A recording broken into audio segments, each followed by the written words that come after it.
Hi there and welcome back to the Fed Talks. My name's Nathan Hall. Now, energy drinks, it's booming, it's grown, it's gone crazy, but it's really tricky for retailers to really take advantage of it because there's so much constant change, new flavours and innovations. So we're joined by Coca-Cola Europacific Partners, we've got Pippa Foster on, and we're joined by a brilliant retailer, Natalie Lightfoot, who operates a Londis up in Scotland. We're going to be talking and really cracking down the energy category and looking at how retailers can really capitalise on it.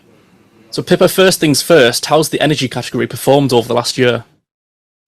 Yeah, so energy drinks are the number one deliverer of value growth in soft drinks. They've become a real powerhouse within this arena, worth more than 1.8 billion to retailers and growing in both value and volume. The sector's appealing to more consumers on more occasions, and that's majorly and thanks to the new arrival of new flavours, functional ingredients, and also an increasing variety of zero sugar options. I suppose it's key still within the energy sector that traditional energy remains the largest segment. So that kind of demonstrates that it's really important to have a strong core range. But we do see that shoppers continue to look out for new flavours and variants in store, via social media, and even more recently, you see through celebrities and influencers.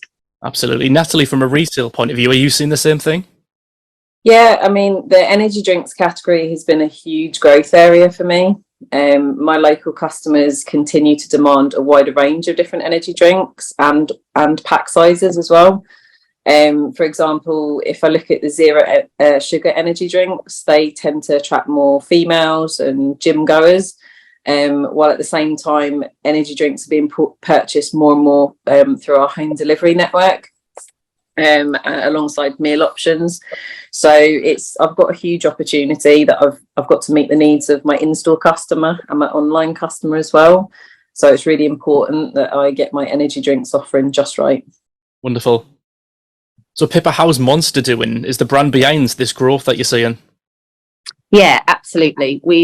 Monster's really moved from that kind of challenger brand status to becoming a major driving force of growth within the energy sector, worth more than 550 million and adding almost 88 million pounds worth of sales over the last year alone. So it's really at the forefront of the diversification and expansion within the energy category since we first launched that Monster Juice flavour back in 2012. But I'd be really interested to hear kind of Natalie's thoughts on that growth. Yeah, I mean, I'd say taste is definitely a standout reason for the success of Monster in my store. My customers love trying the new flavours. So if I look at the Monster Ultra Rosa, that's become so popular with a lot of my customers in a really short period of time. We do tend to excite them on our socials. They see it, they want to come in and try it, or they order it online. So we're seeing it grow and creep up the energy drinks chart in our store. And I'd say it's hot on the tail of Monster Ultra White. We always get compliments from our customers that we tend to be seen as a destination store. They like to hear about the new energy drinks that we offer, and because we tend to serve them extra cold, they can come and enjoy it straight away.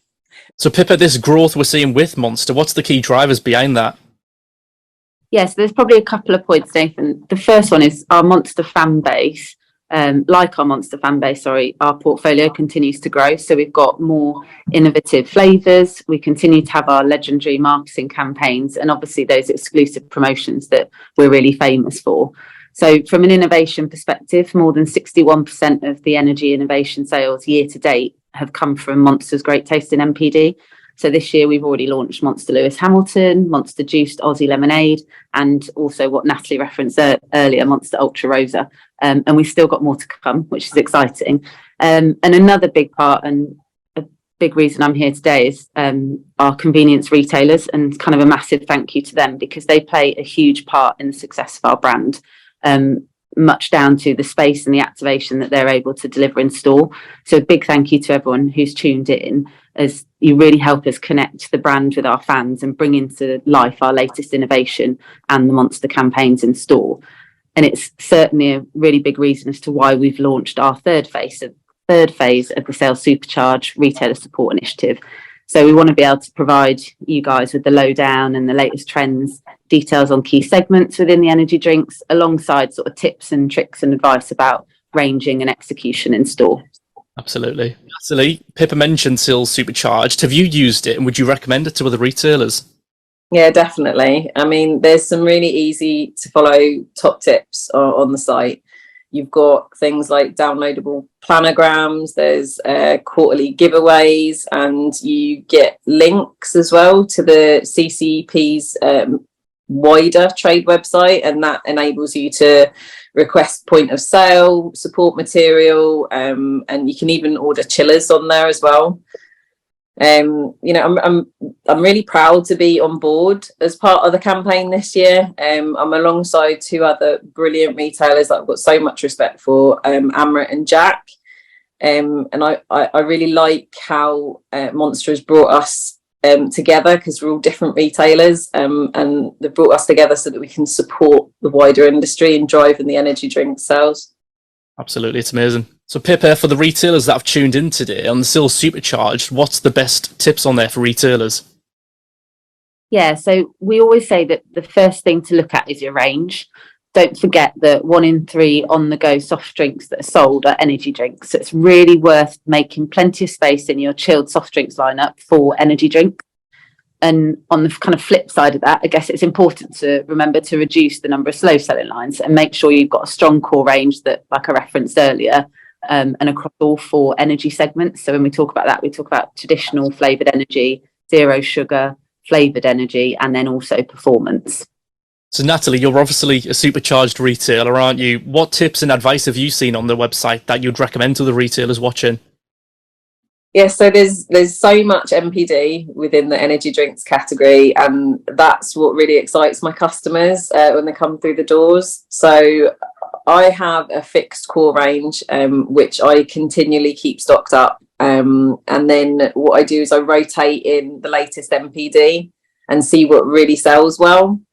Monster Aussie Lemonade, that's one of my latest arrivals, and that's doing really well. We get 3 deliveries a week from our main wholesaler, and with that alone we are repurchasing every other delivery. We've also introduced the Monster Aussie Lemonade 4-can multi-pack to cater to the at-home deliveries, and that's also doing really well. That's really great, Natalie. I guess there's a couple of other bits. There's lots to be gained from merchandising it fixtured correctly. So especially now that we see the category so diverse, it's really important for retailers to be able to kind of group their brands and segments together and use signage to help those consumers find what they want. And as I mentioned earlier, energy drinks are really big impulse sellers. So place them at different points throughout your store, include Monster branded chillers.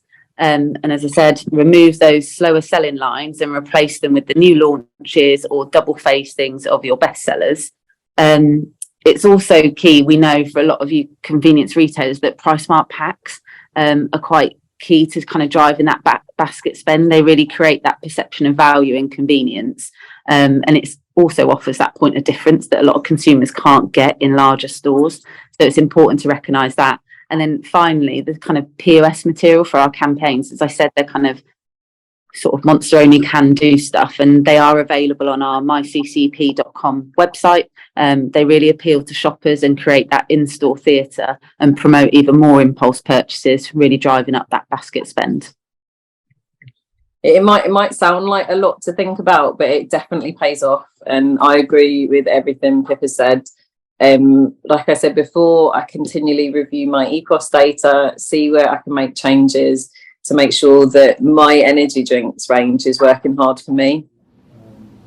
Yeah, thanks so much for joining us, Pippa and Natalie. I think it's clear that with all this innovation we're seeing from brands like Monster, it's no surprise that we're seeing the growth that we are in energy. I think that on Sales Supercharged and the tips that we've covered today, I think every retailer that looks on that website and watches this video is going to benefit from that. From a retail point of view, Natalie, it's really handy to see what it's like on a store level. So thanks again so much for joining us, and enjoy the rest of your day. Thanks so much.